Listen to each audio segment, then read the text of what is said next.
Op het eerste oog zocht het chocolade er nog goed uit. Maar als je dichterbij komt, dan schrik je er zuiver van. Het was zwargelijk, hè? Maar er is al een week er al wat dingen door gebeurd en er wordt goed water ophouden en we jouwen het veld de komende weken rust.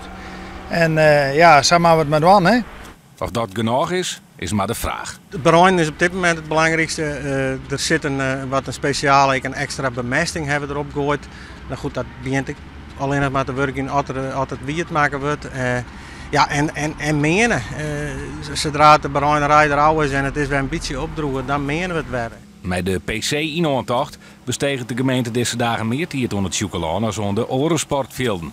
Dat jouwt soms hier wel wat arguage. Ja, maar zulke omstandigheden, dan maak je afwegingen en dan gebeurt dat. Droogte of geen droogte, op dit veld wordt door 2 weken de 164e editie van de PC keerst.